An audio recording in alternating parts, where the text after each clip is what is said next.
전서 4장 15절 말씀으로 옆 사람과 한번 인사를 나누고 싶은데요. 이렇게 인사 나눕니다. 전심전력하여 영적인 도약을 추구합시다. 이렇게 한번 인사하겠습니다.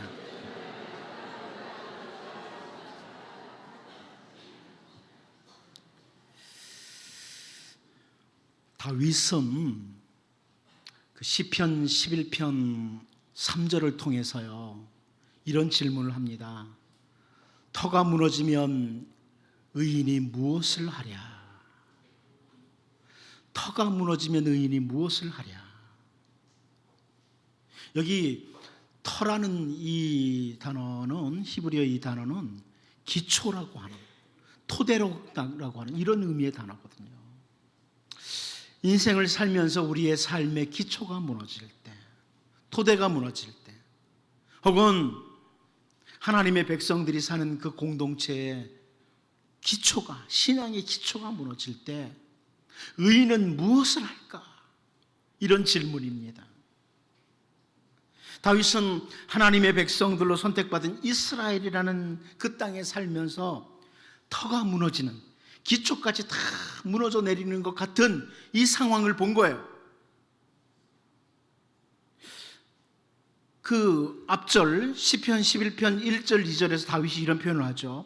내가 여호와께 피하였거늘 너희가 내 영혼에게 새같이 내 산으로 도망하라 하면 어찌함인가? 악인이 활을 당기고 화살을 시위에 먹이며 마음이 바른 자를 어두운 데서 쏘려 하는도다. 이 기초까지 무너진 모습을 이렇게 표현을 하고 있어요, 다윗이. 진정한 피난처이신 하나님께로 자기가 피했는데, 진짜 피난처는 하나님인데 하나님께로 피했는데 새처럼 날아서 산으로 피해라, 이렇게 말을 하고, 악인들이 마음이 바른 자를 향해서 화살을 쏘려고 하는 이 상황, 이 상황은 신앙의 터가, 신앙의 기초까지 다 무너져 내린 상황이다. 이러면서 다윗이 터가 무너지면 의인이 무엇을 할까? 이런 질문을 던지는 거죠. 우리 주 예수님께서 우리의 모든 죄를 지시고 십자가에서 대속의 죽음을 죽으셨는데, 주님이 걸어가시는 그 길에 대해서 듣기는 들었지만, 주님이 걸어가시는 그 십자가의 길, 그 길에 대해서 듣기는 들었지만 마음에 담지 못했던 제자들이 그 상황을 보면 마치 기초까지 다 무너져 내린 이런 모습을 보이고 있습니다. 누가복음 24장 21절을 보면요, 우리는 이 사람이 이스라엘을 속량할 자라고 바랐노라. 이뿐 아니라 이 일이 일어난 지가 사흘째요. 누가 하는 말인지 알죠? 엠마오 마을로 내려가던 두 제자가 이 예수라는 분이 이스라엘을 속량할 자로 알았다. 예수님은 사실 우리의 모든 죄와 멸망의 자리에서 건지시기 위해서, 속량하시기 위해서 십자가의 죽음을 택하셨는데, 그 길을 걸어가셨는데, 이 사람들은 단지 로마라는 나라에서 자기들을 속량하실 분, 건져주실 분, 이 정도로밖에 생각을 못한 거죠. 그러다 보니까 예수님이 십자가에서 죽으시는 그 길에 대해서 의미를 모르니까 막 다 무너져 내리는 거예요. 우리가 세상에 사는 동안에 때로는 어떤 이유로 인해서든지 막 우리의 모든 기초까지 다 무너져 내리는 것 같은 이런 상황을 맞이할 때가 있습니다. 그럴 때 하나님의 백성들은 무엇을 해야 되느냐? 다윗의 표현을 보면 시편 11편 4절에서 다윗이 이렇게 설명을 합니다. 여호와께서는 그의 성전에 계시고 여호와의 보좌는 하늘에 있으며 그의 눈이 인생을 통촉하시고 그의 안목이 그들을 감찰하시도다. 무슨 말입니까? 한마디로 모든 것들을, 우리의 모든 삶과 우리의 모든 상황을 자세하게 살펴보시고 세상을 주관하시는 그 하나님을 기억해라. 그 하나님을 의지하고 그 하나님 바라보아야 된다. 이런 다윗의 설명입니다. 여러분, 우리는 오늘 본문을 읽으면서요, 하나님의 백성이라고 하는 북이스라엘 백성들이 왕으로부터 백성들에 이르기까지 하나님의 백성의 모습, 하나님의 백성의 공동체의 모습이 완전히 기초가 무너져버린, 터가 무너진 것 같은 이런 것들을 본문에서 발견하게 돼요. 오늘 본문 말씀을 살피면서 여기 어떻게 보면 신앙의 기초까지 무너져버린 이스라엘 공동체를 보면서 오늘 우리의 상태를 좀 확인해야 됩니다. 내 모습, 우리 가정의 모습, 그리고 오늘 우리 조국 교회의 모습을 좀 돌아보면서 터가 무너질 때, 기초까지 다 무너질 때 우리의 모든 삶을 지금도 살피시고 계시는 하나님, 그 하나님을 의지하고 그 하나님 바라보면서 우리는 주님의 백성으로 신실하게 서는 이런 은혜가 오늘 우리 모두에게 임하기를 원합니다. 터가 무너질 때, 그때는 첫 번째로 불의에 대하여 저항이 없는 동조의 때다, 이렇게 말할 수 있습니다. 터가 무너질 때는 어떤 때냐? 불의에 대해서 전혀 저항이 없고 불의에 그냥 동조하는 때, 이때가 바로 터가 무너지는 때다. 오늘 본문 11절을 같이 한번 읽어보도록 하겠습니다. 같이 한번 읽어봅니다. 시작. 그의 성읍 사람 곧 그의 성읍에 사는 장로와 귀족들이 이세벨의 지시 곧 그가 자기들에게 보낸 편지에 쓴 대로 하여. 여러분, 이 11절 말씀을 히브리어 성경으로 보면 가장 먼저 나오는 단어가 하나 있어요. 첫 번째 단어. 한 단어가 어떤 뜻을 가지고 있냐면 그 첫 번째 단어는 그래서 그들이 일을 행하였다. 우리 한글로는 이렇게 좀 길게 돼 있지만 한 단어입니다. 그래서 그들이 일을 행하였다. 이 단어가 제일 앞에 나옵니다. 히브리어를 보면 뭔가를 강조할 때 맨 앞에 두거든요. 근데 제일 앞에 이 단어를 두면서 강조하고 있어요. 열왕기 기자가 그래서 그들이 일을 행했다. 무슨 말이에요? 아합의 아내였던 이세벨이 왕의 도장을 딱 찍어가지고 편지를 보내면서 거짓 증인을 내세워서 저 나봇을 돌로 쳐 죽여라, 이런 요청을 했습니다. 그런데 그 편지를 받고 11절에 첫 번째 나오는 단어가 그래서 그들이 일을 행했다는 겁니다. 이세벨이 그렇게 편지를 보내니까 그래서 그 일을 행했다, 이런 걸 열왕기 기자가 강조하는 거죠. 우리가 지난주에 9절 10절에서 본 게 있잖아요.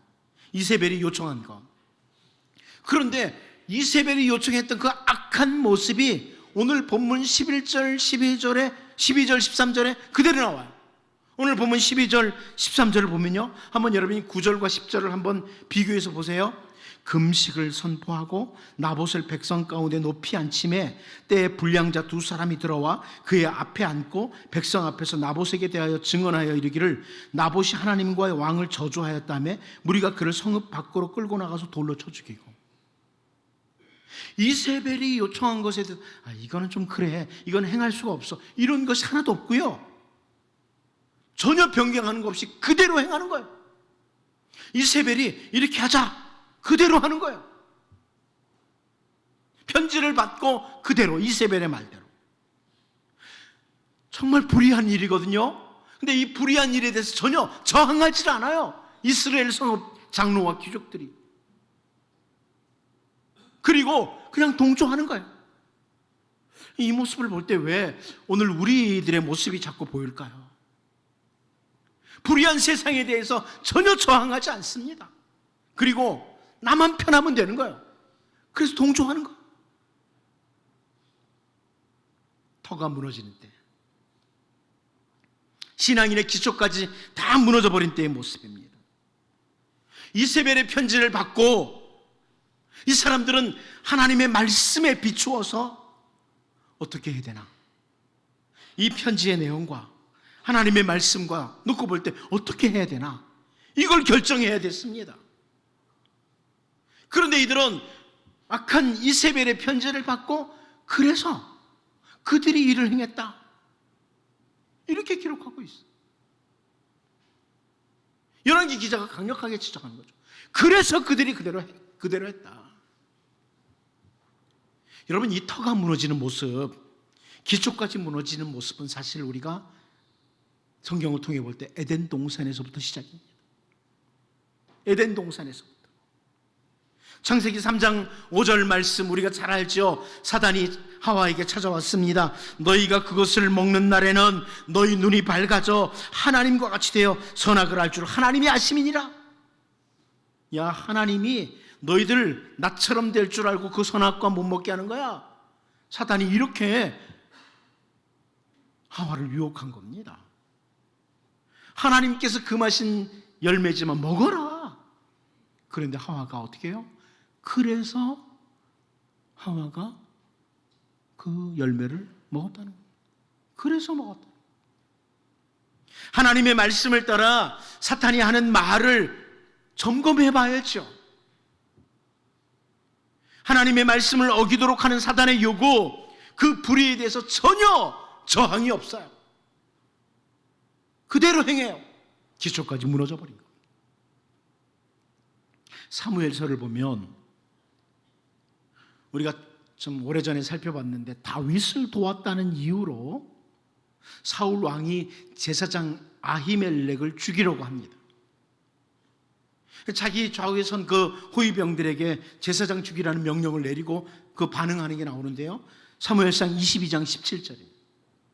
왕이 좌우의 호위병들에게 이르되 돌아가서 여호와의 제사장들을 죽이라. 그들도 다윗과 합력하였고 또 그들이 다윗이 도망한 것을 알고도 내게 알리지 아니하였음이니라 하나 왕의 신하들이 손을 들어 여호와의 제사장들을 죽이기를 싫어한지라. 아무리 왕의 명령이지만 하나님의 말씀을 근거로 볼 때 제사장을 자기들이 죽일 수 없다는 거예요. 그런데 이제 사울이 에돔 사람 도액에게 명령 내리죠. 사무엘상 22장 18절이에요. 왕이 도액에게 이르되 너는 돌아가서 제사장들을 죽이라 하며 에돔 사람 도액이 돌아가서 제사장들을 쳐서 그날에 세마포 에봇 입은 자 85명을 죽였고, 이 세마포 에봇을 입었다는 것은 제사장들을 가리키는 겁니다. 왕의 명령이 내리니까 그대로 행합니다. 그래서 그가 행하는 거예요. 터가 무너지는 때의 모습입니다. 여러분, 우리를 돌아봐야 됩니다. 우리에게도 수많은 소리들, 수많은 유혹들이 들려옵니다. 세상이 다 그렇게 한다. 혹은 예수 믿는 사람들도 다 그렇게 살더라. 이렇게 우리를 유혹하는 일들이 얼마나 많은지 몰라요. 다 그렇게 살던데 뭐. 내가 보니까 목사도 그러던데. 이런 유혹이 오는 거예요. 말씀을 통해서 전혀 여과하지 않고 그래서 그대로 행하는 이런 모습. 불의에 대해서 전혀 저항하지 않고 기초까지 무너져 내려가는 그런 모습. 이 모습이 나에게 없는지, 우리 가정에 없는지, 우리 교회에 없는지 돌아봐야 됩니다. 여러분, 우리는 죄와 싸우되 피 흘리기까지 싸워야 된다는 것을 잘 압니다. 아합과 이세벨의 그 시대에 장로와 귀족들이 이세벨의 요청에 대해서, 그 불의에 대해서 전혀 저항하지 않고 그냥 동조하는 모습. 나는 편해야 되니까 동조하는 모습. 정말 신앙의 기초까지 무너지는 이스라엘 공동체를 보면서 우리가 언제나 하나님의 말씀을 통해서 우리에게 요구하는 세상의 요구들, 모든 요구들에 대해서 걸러보고 우리의 생각과 말 한마디, 행동 하나까지 잘 점검함으로 오히려 기초를 다시 세우는, 기초를 다시 세워가는, 든든하게 세우는 이런 주의 백성들로 우리가 설 수 있기를 원합니다. 두 번째로요, 터가 무너질 때는 어떤 때냐? 작은 자로부터 큰 자까지 말씀을 버릴 때다. 작은 자로부터 큰 자까지. 이 터가 무너지는 때의 모습을 보면 이 작은 자로부터 큰 자까지 다 말씀을 놓친다는 거야. 말씀을 포기한다는 거죠. 오늘 본문을 보면 두 명의 그 불량자가 나타나죠. 두 명의 불량자. 이 불량자라는 그 히브리어 단어는요, 사악한 자다, 쓸모가 없는 자다, 불경건한 자다, 이런 의미의 단어예요. 성경에 여러 번 나오는 단어인데요. 참 불량한 자들, 사악한 자, 쓸모없는 자, 가치가 없는 자, 불경건한 자, 이런 의미를 가진 단어인데요. 여기 지금 불량자 이 두 사람이 하나님의 말씀을 포기하고 악한 거짓 증인으로 등장을 합니다. 두 사람만 그렇습니까? 이 불량자 두 사람만 그렇습니까? 오늘 본문 11절을 보면요, 그의 성읍 사람 곧 그의 성읍에 사는 장로와 귀족들이 그럽니다. 이스라엘 성읍에 있는 장로와 귀족들, 여러분 이 사람들이 무슨 일을 해야 돼요? 특별히 이방 나라와 달리 이스라엘의 그 어떤 성읍의 장로와 귀족들은 그 무엇보다도 백성들의 권익 수호와 율법 준수를 모범적으로 행해야 될 사람들이에요. 이런 계층의 사람들이에요. 먼저 성읍에 있는 장로와 귀족들이 백성들을 잘 그 권익을 수호해주고 또 말씀을 잘 준수하는 것을 모범적으로 해야 돼요. 제가 이 본문을 보다가 이게 내 모습, 내가 살아야 될 삶인데 이런 생각이 들었거든요. 앞에 서 있는 사람들이에요. 사람들이 바라보고 있어요. 그런 위치에 있는 장로와 귀족들이 이세벨이 율법을 아주 악하게 이용하고 있는 그 일을 위해서 장로와 귀족들이 먼저 하나님의 말씀을 포기하는 거예요. 여러분이 가정에서 어른이면 가정에서 어른이 말씀 포기하면 자녀들 포기합니다. 기억하셔야 됩니다. 가정에서 어른들이 말씀 포기하기 시작하면요, 자녀들 당연히 포기해요. 그리고 오늘 보면 13절 한번 볼까요? 때에 불량자 두 사람이 들어와 그의 앞에 앉고 백성 앞에서 나봇에게 대하여 증언을 하여 이르기를 나봇이 하나님과 왕을 저주하였다며 무리가 그를 성읍 밖으로 끌고 나가서 돌로 쳐 죽이고. 불량자 두 사람만이 아니에요. 불량자 두 사람만 하나님의 말씀을 포기하는 게 아니에요. 장로와 귀족들이 그래요. 그리고 여기 보니까 무리가 그를 성읍 밖으로 끌고 나가서 돌로 쳐 죽이고. 백성들을 가리키는 거예요. 그 성읍 백성들.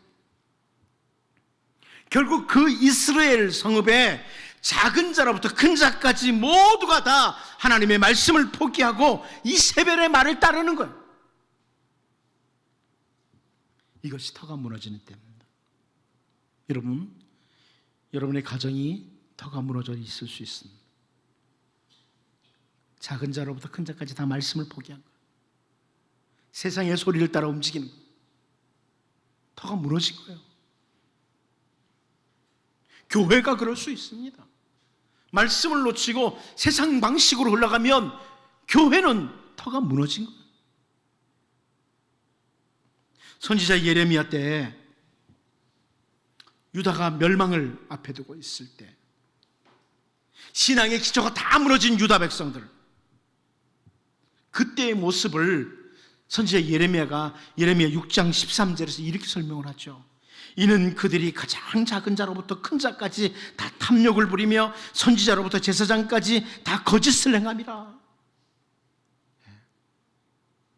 무너진 거예요. 말씀을 놓쳐버린 거예요. 작은 자로부터 큰 자까지 다 말씀 놓치고 탐욕을 위해서 거짓을 행하는 것 때문입니다. 아합의 시대하고 별로 다를 바가 없죠. 바로 이러한 때의 모습을 보면서 선지자 예레미야가 정말 통탄을 합니다. 그리고 예레미야 5장 30절 31절에서 이렇게 표현을 합니다. 이 땅에 무섭고 놀라운 일이 있도다. 선지자들은 거짓을 예언하며 제사장들은 자기 권력으로 다스리며 내 백성은 그것을 좋게 여기니 마지막에는 너희가 어찌하려느냐. 마지막에는 너희가 어찌하려느냐. 근데 저는 정말 죄송하지만 이 시대의 한 목회자로서 이 구절을 볼 때마다 오늘 우리 한국교회의 모습을 봐요. 이 땅에 무섭고 놀라운 일이 있도다. 선지자들은 거짓을 예언하며 제사장들은 자기 권력으로 다스리며 내 백성은 그것을 좋게 여기니 마지막에는 너희가 어찌하려느냐. 작은 자로부터 큰 자까지 다 말씀을 놓치고 어둠으로 가는 때의 모습이죠. 터가 무너지는 때, 기초가 무너지는 때의 모습이에요. 시편 14편 2절 3절 말씀에서 다윗이 이런 표현합니다. 여호와께서 하늘에서 인생을 굽어 살피사 지각이 있어 하나님을 찾는 자가 있는가 보려 하신즉 다 치우쳐 함께 더러운 자가 되고 선을 행하는 자가 없으니 하나도 없도다. 모두가 다 함께 치우치고 더러운 자가 되고 선을 행하는 자가 없다. 이 선포입니다. 그런데 여러분, 바로 이 시편 기자의 선포의 모습 속에서 우리는 우리의 과거의 모습도 발견합니다.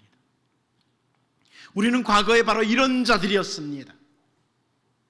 로마서 3장 23절에서 모든 사람이 죄를 범하였음에 하나님의 영광에 이르지 못하더니 이렇게 설명을 합니다. 모든 사람입니다. 한 사람의 예외도 없이 다 죄 아래 있어서 멸망 가운데 있을 수밖에 없는 하나님의 영광에 이르지 못하는 그런 상태에 우리가 있었습니다. 그런데 하나님께서는 로마서 3장 24절에서 그리스도 예수 안에 있는 속량으로 말미암아 하나님의 은혜로 값없이 의롭다 하심을 얻은 자 되었느니라 이렇게 선포해 주십니다. 전혀 하나님과 상관없던 우리들, 죄 아래 묶여 있었던 우리들을 위해서 예수님께서 십자가에서 죽으심으로, 우리의 죄를 대신해서 십자가에서 죽으심으로 그리스도 예수 안에서 우리는 속량을 받았다. 구원을 받았다. 그리고 하나님의 은혜로 아무런 값도 없이 의롭다함을 받은 자들, 이게 오늘 우리의 모습입니다. 과거와 오늘의 우리의 모습이죠. 그런데 정말 주님의 십자가 은혜로 구원함을 받은 사람은요, 말씀을 붙잡아야 됩니다. 말씀을 붙잡아야 됩니다. 시편 기자가 시편 119편 126절 127절에서 이런 고백을 하지요. 그들이 주의 법을 폐하여 싸우니 지금은 여호와께서 일하실 때니이다. 그러므로 내가 주의 계명들을 금 곧 순금보다 더 사랑하나이다. 이게 우리가 가져야 될 자세예요. 세상이, 수많은 공동체가 주님의 법을, 말씀을 포기하는 때, 아합의 시대와 같은, 예레미야 때와 같은 이런 때가 바로 오늘 우리가 살고 있는 이때에 주님의 법을 폐했습니다. 포기했습니다. 그러므로 주님 일하셔야만 합니다. 그런데 그때 주님의 백성들은 어떻게 해요? 하나님의 말씀을 금보다, 순금보다 더 사랑해야 된다. 이렇게 말씀을 합니다. 아합의 때에 성읍의 불량자 2사람뿐만 아니라 장로와 귀족들, 성읍의 모든 백성들, 작은 자로부터 큰 자까지 다 말씀을 포기하는 시대, 이세벨의 말을 따르는 그 시대에, 그때는 터가 무너지는 때였다.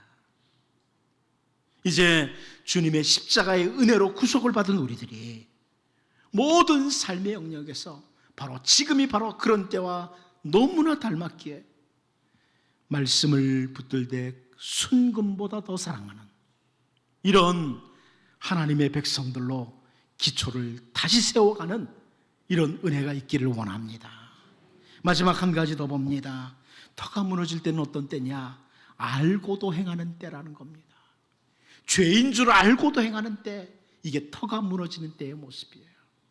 여러분 오늘 본문 14절을 같이 한번 읽어보도록 하겠습니다. 같이 봅니다. 시작. 이세벨에게 통보하기를 나봇이 돌에 맞아 죽었나이다 하니. 무슨 말이에요 여러분? 우리가 앞부분 볼 때 뭘 봤냐면 이세벨이 성읍의 장로와 귀족들에게 편지 보낼 때요, 누구의 이름으로? 아합의 이름으로 왕의 도장을 찍었어. 인을 치고 봉해서 보냈어. 8절에 나오는 말씀입니다. 그런데 이 성읍의 장로와 귀족들이 누구에게 결과 통보합니까? 이세벨에게 하고 있어. 무슨 말이에요? 아무리 아합의 이름으로 편지를 쓰고 도장을 찍었다고 할지라도 이 일을 주도하는 사람이 누구라고요? 이세벨이라는 것을 이들이 알고 있는 거예요. 장로와 귀족들이 알고 있는 거예요. 이들은 이 일이 얼마나 악한 일인 것도 알고 있는 거죠. 알고도 말씀을 포기하는 때, 알면서도 하나님의 말씀이 아니라 이세벨의 말을 따르는 때, 이때는 터가 무너지는 때. 민수기 15장 28절에 제사장은 그 부지 중에 범죄한 사람이 부지 중에 여호와 앞에 범한 죄를 위하여 속죄하며 그 죄를 속할지니 그리하면 사함을 얻으리라. 이렇게 말씀합니다. 무슨 말씀이에요? 부지 중에 알지 못하고. 하나님이 이 부분을 아시는 거예요. 하나님께서는 우리가 얼마나 연약한 자인지를 아시는 거예요. 우리가 부지 중에 알지 못하고 죄를 지을 수가 있어요. 지나간 한 주간 동안에도 내가 죄인 줄도 모르고 죄를 지은 경우가 있어요. 그럴 수가 있어요. 우리는 연약한 자들이에요. 그럴 때 속죄하라고 이런 말씀을 주셨어요. 그런데 민수기 15장 30절 31절에서 뭐라고 말씀합니까? 본토인이든지 타국인이든지 고의로 무엇을 범하면 누구나 어떻게 한다고요? 여호와를 비방하는 자니 그의 백성 중에서 끊어질 것이라. 그런 사람은 여호와의 말씀을 멸시하고 그의 명령을 파괴하였은즉 그의 죄악이 자기에게로 돌아가서 온전히 끊어지리라. 이렇게 경고를 합니다. 알고도 고의로 죄를 범하면 그것은 여호와의 말씀을 멸시하는 거다, 여호와의 명령을 파괴하는 거다, 이렇게 설명을 하죠. 알고도 하는 겁니다. 이스라엘 성읍 사람들이. 오늘 우리는 어떻습니까? 하나님의 말씀 알아요. 그렇게 살면 안 돼. 자기의 삶을 돌아보면서 내가 이렇게 살면 안 되는데 알아요. 내가 지금은 예배할 때요, 기도할 때도 알아요. 알고도 안 해요.